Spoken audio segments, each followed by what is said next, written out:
Bienvenidos. En este video vamos a hablar sobre el origen de la vida. En el video pasado habíamos visto sobre las posibles teorías que nos trataban de explicar cómo quizá apareció la vida en nuestro planeta. Ahora vamos a ver cómo se originó la vida. Ya no vamos a ver el quizá se originó de esta manera, sino el proceso en cómo fueron transformándose las diferentes especies que conocemos en nuestro tiempo. El inicio de la vida se dio aproximadamente hace 3.900 millones de años, en la era precámbrica. Recordemos que el planeta Tierra tiene más de 4 millones de años.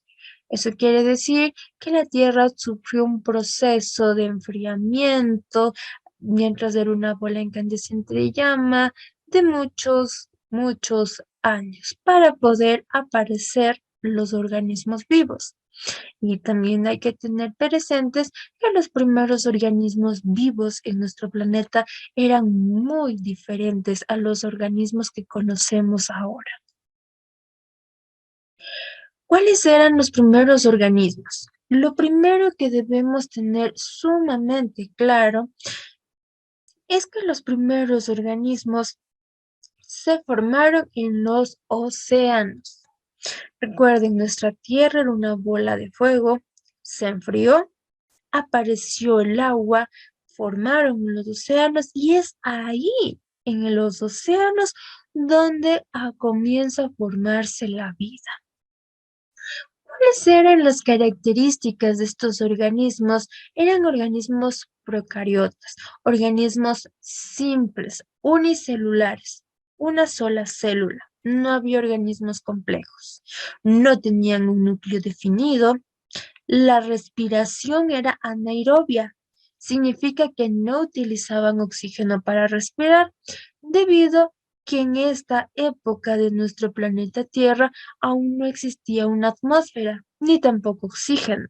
Por eso, los primeros organismos eran anaerobios y algunos se transformaron en organismos fotosintéticos. Esto significa que estos organismos comenzaron a ser capaces de realizar la fotosíntesis. Gracias a los organismos fotosintéticos es que apareció el oxígeno en nuestro planeta y se formó la atmósfera. Cuando aparece la atmósfera es un plus para poder desarrollar aún más la vida en nuestro planeta. Existe la teoría endosimbiótica que nos trata de explicar cómo es el proceso por el cual estos organismos primitivos se fueron transformando hasta ahora a ser los grandes animales que conocemos. Como de una bacteria chiquita que se formó en un océano primitivo, ahora existe un león, una jirafa o un rinoceronte. La teoría endosimbiótica es una teoría que nos habla sobre la evolución de los organismos procariotas, de las bacterias. Nos dice que al inicio apareció una bacteria anaerobia y una bacteria aerobia. Una no necesitaba oxígeno para respirar y la otra sí lo hacía. ¿Qué es lo que sucede? Las bacterias antes en el océano se alimentaban de otras bacterias, se comían entre ellas. La teoría endosimbiótica nos dice que en una etapa de la vida, por algún suceso extraño que aún no se conoce, una bacteria se comió a otra y en lugar de degradarla, de volverla parte de su cuerpo, de comérsela completamente, lo que hizo fue unirse. No se la comió, no la desintegró, sino que la ingresó a su cuerpo y la formó parte de ella. Esta bacteria, que ya tenía un huésped en su interior, comenzó a alimentarse de otros y a tener varios huéspedes. Como usted puede ver en la imagen, en la parte inferior hay unas bolita redonda, que es una célula, y hay otra chiquita que parece un frijolito, y la redonda le dice comida. Se la come, la ingresa a su cuerpo, pero no la digiere, se queda dentro de ella formando parte de ese cuerpo. La evidencia que nos dice que esta teoría puede ser cierta son las mitocondrias y los cloroplastos. Estos dos son organelos celulares. Las mitocondrias en las células animales se ha podido identificar que estos organelos tienen un ADN diferente al del núcleo celular, un ADN más antiguo que el de las células eucariotas, permitiéndonos saber o imaginar que la mitocondria existió antes que una célula eucariota y que era un organismo independiente. Y los cloroplastos también son organismos similares. E inclusive en nuestro tiempo un ejemplo de esta teoría pueden ser las babosas fotosintéticas. Las babosas fotosintéticas se caracterizan porque son el único animal que puede realizar fotosíntesis. ¿En qué consiste esto? Estas babosas se alimentan de algas que hay en los lugares donde viven, pero en lugar de comerse todo el alga, lo que hace su estómago es sacar los cloroplastos del alga y formar las partes de ellas, para que la babosa tenga la capacidad de poder realizar fotosíntesis y generar alimento gracias a los rayos del sol. Es un ejemplo de la teoría endosimbiótica, es algo interesante. Si usted tiene un poco de tiempo, ingrese a internet y busque esta babosa. Se asume con esta teoría que nuestros primeros organismos que aparecieron en la Tierra, nuestras bacterias, a través de una relación simbiótica con otras bacterias, evolucionaron creando organismos más complejos. Después de la teoría endosimbiótica, que ya se crea una bacteria con más organelos, nos dice que aparecen los organismos multicelulares. Las células ya son más grandes y ya tienen la capacidad de comer más cosas. Y el primer organismo multicelular, según los restos fósiles que aparecieron, fueron las algas. Se han encontrado fósiles de algas multicelulares de 1.200 millones de años de antigüedad, permitiéndonos creer que las algas multicelulares fueron los primeros organismos ya más complejos que aparecieron en los océanos. Después de la aparición de las algas multicelulares, comienzan a aparecer animales multicelulares. El estallido de la vida se da en la era paleozoica y el precámbrico. Es aquí cuando comienzan a aparecer muchos animales que ya se extinguieron y animales que aún viven en nuestro presente. No significa que tengamos dinosaurios, sino animales que existieron en estas dos épocas y que por procesos evolutivos fueron modificando ciertas partes de su cuerpo para llegar a ser los animales que ahora conocemos.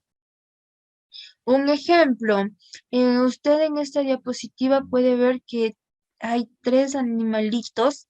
El último, el que dice trilobite, este es un organismo multicelular ya extinto. Pero si usted ingresa en internet y busca el cangrejo herradura, que es un cangrejo que sí existe en nuestro tiempo, se podrá dar cuenta que el trilobite y el cangrejo herradura prácticamente son el mismo animal, son idénticos, muy similares. Ahí podemos observar y darnos cuenta cómo, a pesar de que han pasado muchos años, los animales eran similares. Hay animales que sí son similares a los que existieron hace mucho tiempo. Y este animal puede ayudarnos a apoyar lo que es el proceso evolutivo, a ver que sí, los animales cambiaron para poder sobrevivir. Cuando ya aparecen los organismos multicelulares en el océano, comienzan a formarse ya animales grandes, se da el estallido de la vida firme. ¿A qué se refiere? Existía vida en el océano, pero aún no existía vida en la tierra, en la parte terrestre, en los continentes. Vamos a ver un poquito de cómo se fue dando el estallido de la vida. Lo primero que apareció fueron las algas. Salieron las algas, no salió las algas caminando del mar, sino que por un proceso evolutivo, ciertas algas, ciertas esporas lograron llegar a la tierra firme y comenzaron a aparecer plantas. Después de estas plantas aparecen lo que son los artrópodos, lo que son grandes insectos de un tamaño muy grande. Y después de esto se forman los primeros anfibios. ¿De dónde aparecen los anfibios? De pescados de aletas lobulares. Se dice que los primeros pescados que aparecieron en los océanos se caracterizaban porque sus aletas, la punta, era en forma redonda y que por ciertos factores que aún no conocemos, estos pescados tomaron la decisión de salir del océano.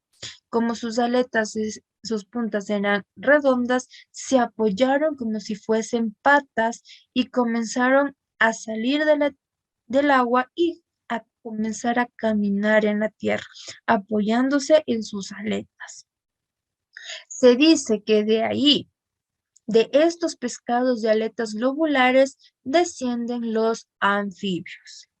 Cuando ya existen anfibios dominando la tierra, se forman los primeros reptiles. Los anfibios tenían su cuerpo descubierto, era un cuerpo húmedo y por eso es cubierto ahora por escamas y se transforman en reptiles. E inclusive dicen que una de las características, una de las formas que nos demuestra que los anfibios sí pudieron ser pescados es la doble vida. Recuerde que un anfibio es un sapo y el sapo primero es un renacuajo.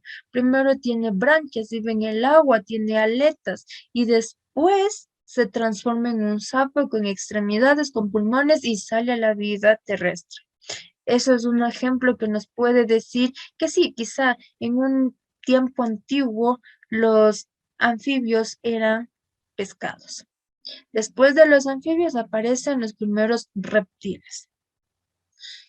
Después los reptiles comienzan a dominar la parte de lo que es la superficie terrestre. Su tamaño comienza a aumentar y se da el dominio de ellos. Como los animales evolucionaban, también lo hacían las plantas. Aquí aparecen lo que son las plantas gimnospermas o las plantas que carecen de flores, plantas que se reproducen a través de esporas. Los reptiles estaban dominando la superficie terrestre y aquí aparecen ya lo que son los reptiles de gran tamaño, conocidas como los dinosaurios. Y cuando aparecían los reptiles de gran tamaño, nuestros dinosaurios, también comenzaron a surgir las primeras aves. Algunos reptiles comenzaron a modificar sus extremidades, transformando las patas superiores en alas y transformando las escamas que recubrían todo su cuerpo en plumas. Mientras nuestras aves aparecían, las plantas también tenían un proceso evolutivo. Comenzaron a aparecer las primeras plantas con flores. Después de que se da la aparición de las primeras plantas con flores, las aves toman el dominio de la superficie terrestre y encontramos una gran cantidad de aves. Aquí ya había anfibios, había pescados, había reptiles y había aves. El último animal en aparecer, la última categoría, son los mamíferos, en donde ciertas aves se asume que modificaron partes de su cuerpo, las plumas por vellos, y se transforman en mamíferos. Los últimos en aparecer en dominar la superficie terrestre son los mamíferos y el último animal en aparecer en el planeta Tierra es el ser humano, el género Homo. Es lo último que apareció. Recordemos, lo primero son organismos unicelulares en el océano, bacterias. Después de estas, por una endosimbiosis, se forman los organismos multicelulares, algas y pequeños animales. Después aparecen los anfibios, por pescados de aletas lobulares que decidieron abandonar el océano y vivir en la superficie terrestre. De nuestros primeros anfibios aparecen los reptiles. Después de los reptiles, los dinosaurios. De los dinosaurios, las aves, de algunas aves que decidieron evolucionar y modificar su cuerpo, aparecen los mamíferos y por último, el ser humano. El video de la clase concluye en esta diapositiva. Espero que la información brindada le ayude en su formación académica.